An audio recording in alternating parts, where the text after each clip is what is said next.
I'm inside Haiti's biggest penitentiary, with unprecedented access to one of the most overcrowded prisons in the world.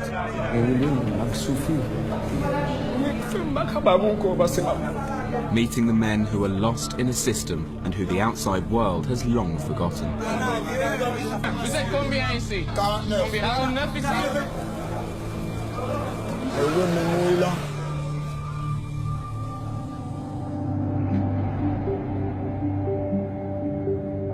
Haiti is the poorest country in the Western Hemisphere. It's a country where very little works. The effects of the earthquake in 2010 are still visible. It devastated the nation, killing more than 250,000 people and destroying most of Haiti's infrastructure. Most people here survive on just $2 a day, and the capital of Port-au-Prince is plagued by crime. I've come to meet one of the most influential women in Haiti. Florence Elie is the protector of citizens, and it's her job to make sure that the government here looks after its citizens' human rights. I've arranged to meet her at the National Penitentiary, where nearly half of the country's prisoners are locked up. It's home to more than 4,000 inmates. Among them are some of Haiti's most violent convicted murderers, rapists and kidnappers. Tu m'accompagnes? Oh, merci. Merci beaucoup. It's Florence's job to document human rights abuses all over the country. Bonjour. But she spends much of her time here because she suspects many of these men shouldn't even be in prison.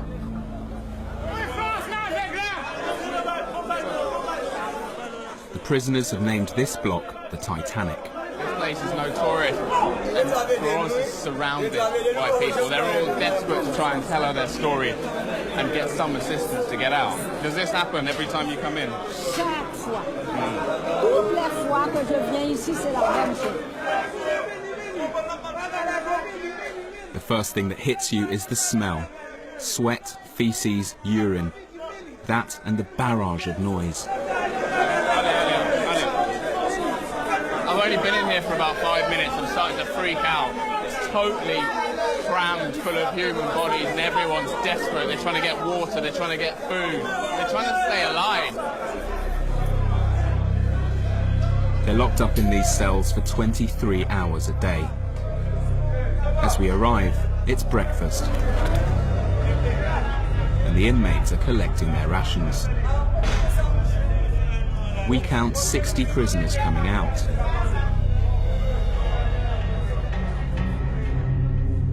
But inside, I count only 18 beds. The extra men sleep in makeshift hammocks or fight for space on the floor. At 72 years of age, Florence is known as Mamie Flo.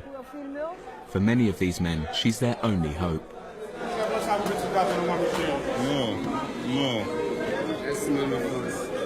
And I keep being handed pieces of paper. Okay. So I got this 6 years ago. Like me, Florence is bombarded. Some of the prisoners tell me they've been here for 10 years without ever facing a trial. We're getting this really overwhelming sense of responsibility. I've got all these little pieces of paper in my hand, some of them just scribbled on the back of cigarette packets. For some people, this is their only lifeline. This is the only way to explain what's happened to them.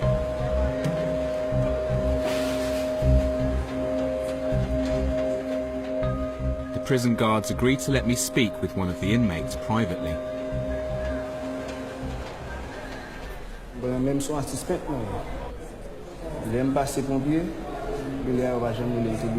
He says the police grabbed him as he was walking through a market, but he has no idea what the charge is. The 2010 earthquake sparked a mass prison break. Jean escaped along with the other prisoners, but was later rearrested.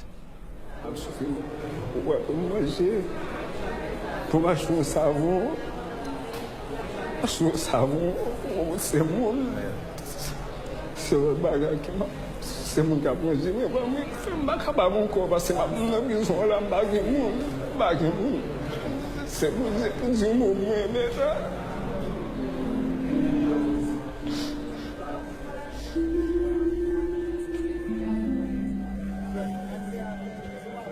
The law states anyone arrested should be brought before a judge within 48 hours.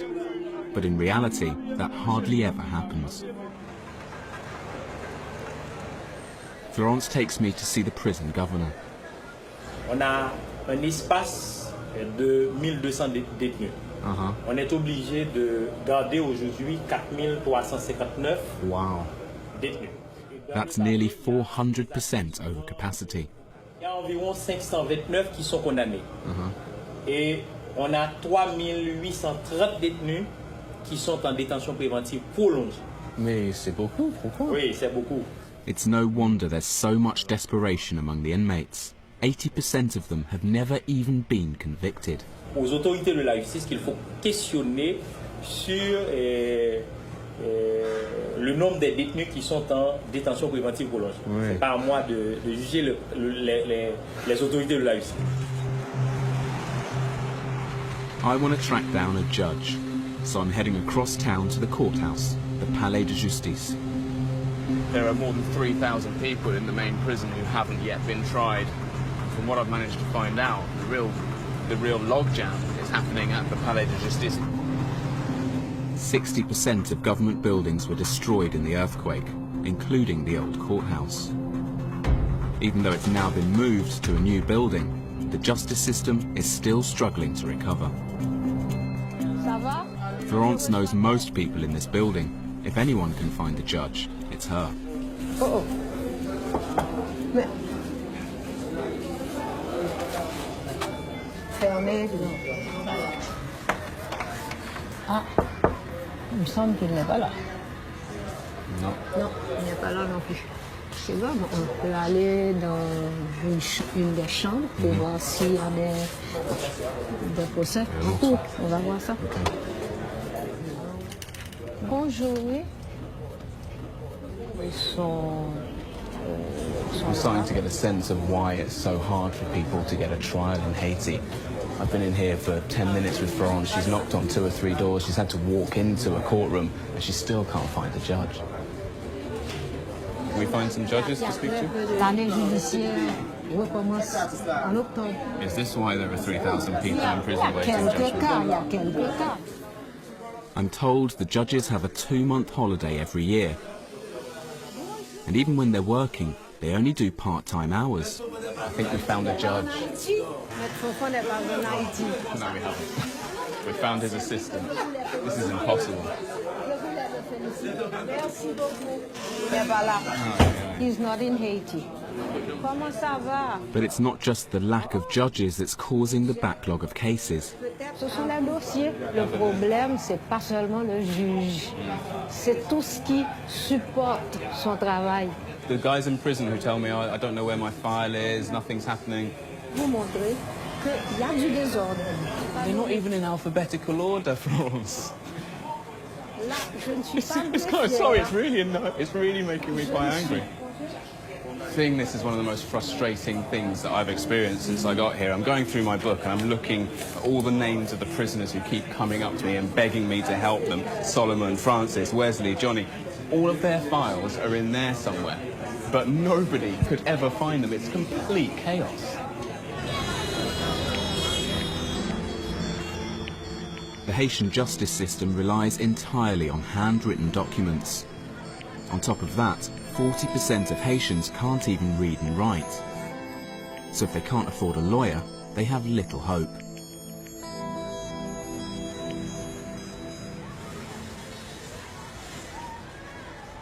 The next morning, I meet Jacques Leton. He's one of the most successful human rights lawyers in the country. He represents some of those who are lost in the system. En fait, comme je disais, aux dernières assises, on est arrivé à les faire sortir de la prison après 5 ans, 7 ans, 8 ans, 9 ans, voire 10 ans. Jacques' been battling Haiti's justice system for 10 years. This year, he's won the release of more than 40 people who'd never even been convicted. Expliquez-nous les circonstances d'arrestation. Jacques representing two inmates who are accused of being accessories to murder. But he's found evidence their alleged victim actually died of cholera. He wants to prove there's simply no case to answer.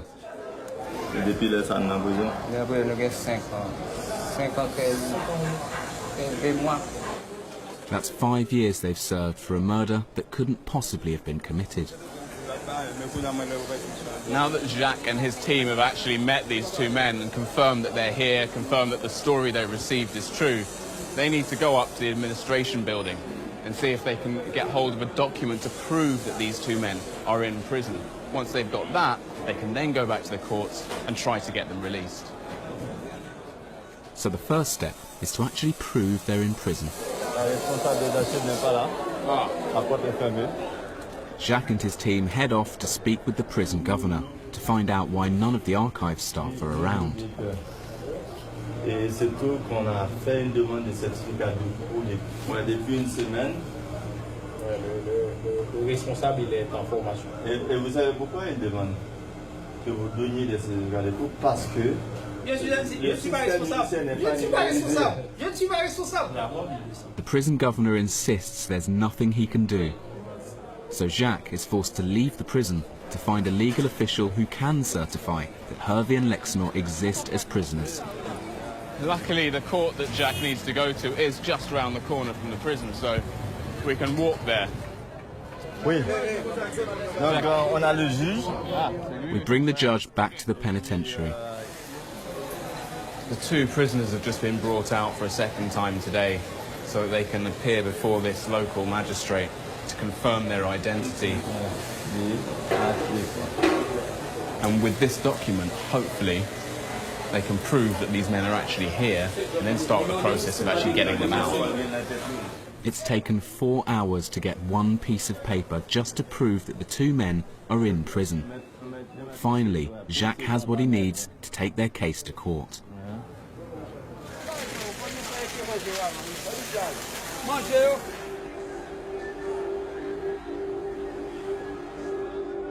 I'm told that on average 3 inmates die here every month. I head to the infirmary to see the conditions.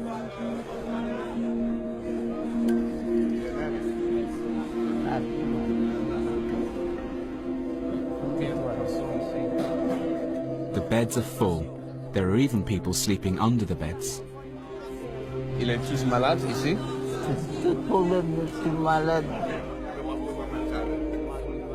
Inmates are given 2 meals a day, but prison gruel is mostly made of flour and water.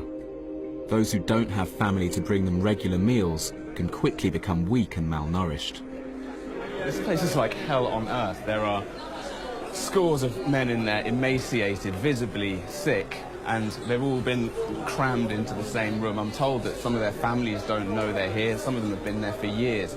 This is where most of the deaths in this prison happen. I'm told that in one weekend, 4 people were taken out of here and rushed to emergency. 3 of them died within days. Haiti's struggling with a cholera outbreak that was brought into the country after the earthquake. Local doctors and a foreign charity do provide medical care, but diseases like cholera travel fast here. All the men in the cells all around here are locked in for the majority of the day. They can't even leave to go to the toilet, so they do it in a bag. And when they get tired of having a bag of poo in their cell, they just chuck it out the window because, well, you would, wouldn't you? So the longer I stand here, the more uncomfortable I'm feeling. Cramped living conditions also help the spread of tuberculosis, which kills scores of prisoners every year. We're heading into this block of the infirmary, which is where they keep everybody who's got tuberculosis. I'm told there are over 150 people in here. Vous êtes combien ici? Vous êtes combien? 49. 49 ici? Vous prenez des médicaments? Nous pas jeunes sommes de prison, stress, nous pas qu'à juger,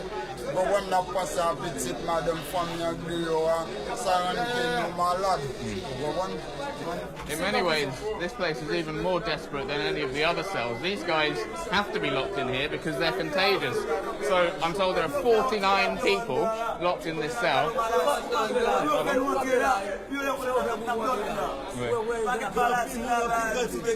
You can see just how angry they are. They can't leave, and they can't be allowed to leave. They're frightened they might die before they see a judge.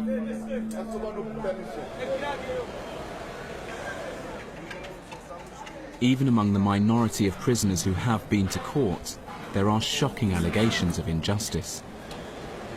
How long have you been in prison for? Paul Panel was thrown into prison in 2012. He went on trial 3 years later.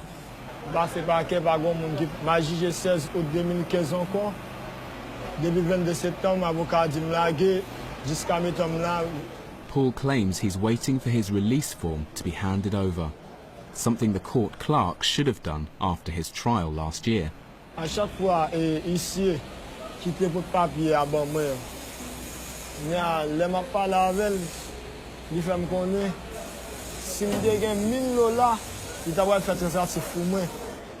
We don't know if this is true, but the UN lists corruption as a major problem within Haiti's justice system.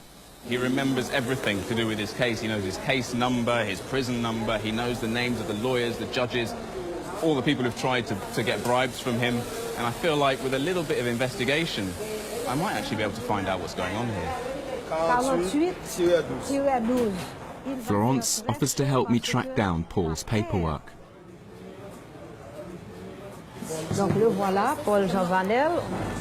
Il est déjà jugé au tribunal criminel. Oh, il a été jugé en août 2015, c'est récent. Ok, et qu'est-ce qui se passe? Son chef d'accusation est association de malfaiteurs, complicité de vol à main. So he was found guilty? On n'a pas encore l'ordre.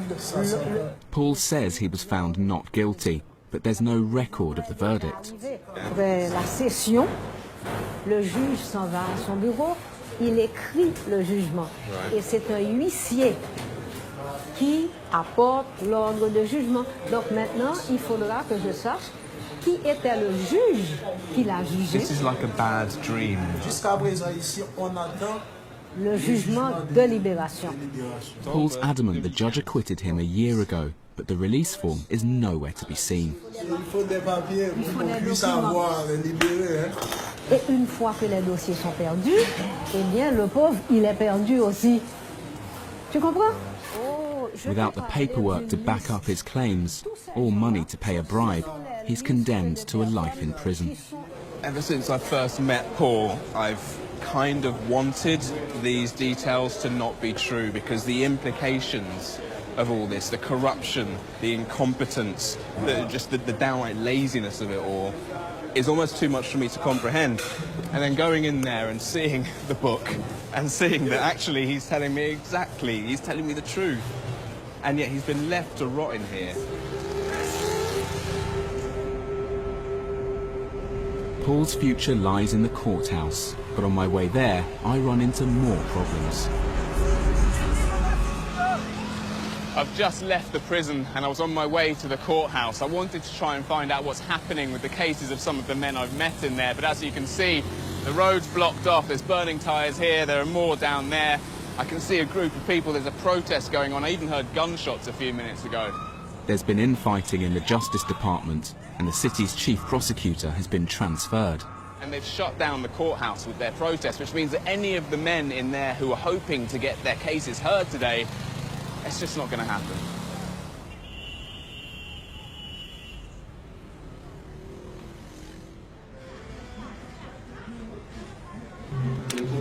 I want to put my findings to the Minister of Justice, Camille Edouard Jr.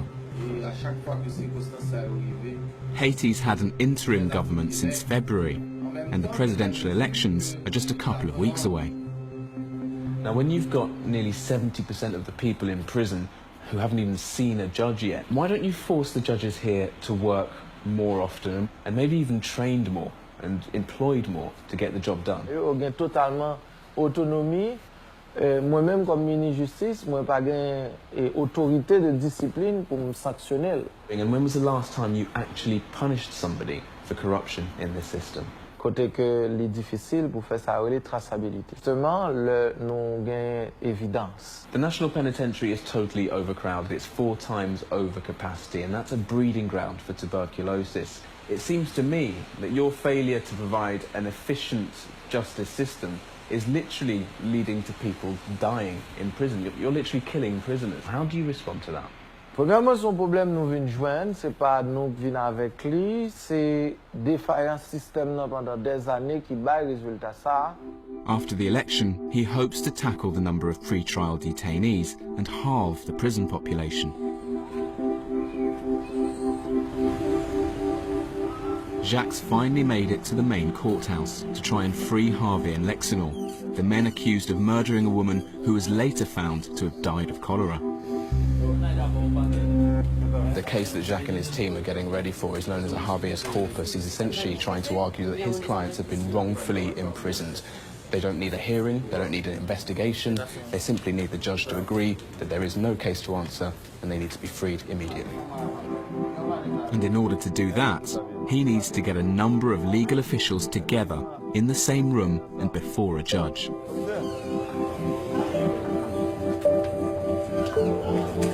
In the next half hour, these 5 lawyers are going to find out if weeks' worth of work is going to pay off. It's now in the hands of this judge.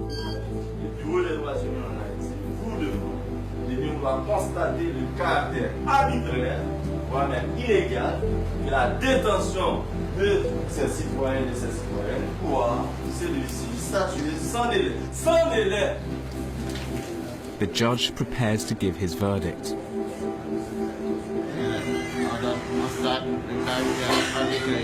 La détention, bien sûr, et en fait, on donne en conséquence leur libération.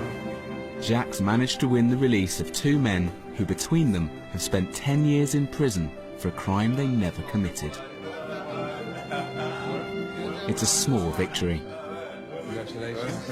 Good work. Congratulations. Congratulations.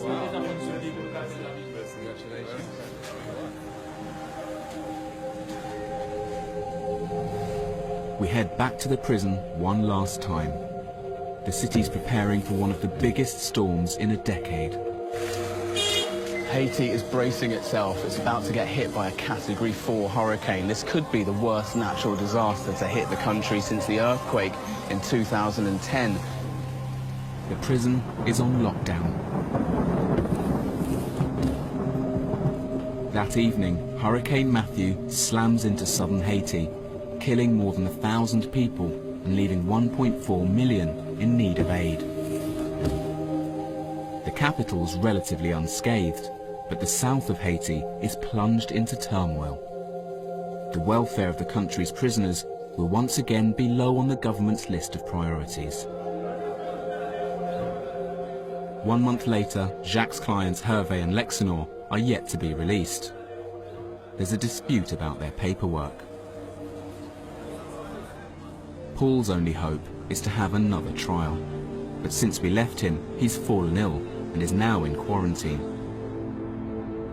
Nearly 4,000 prisoners continue to be held without trial in the National Penitentiary.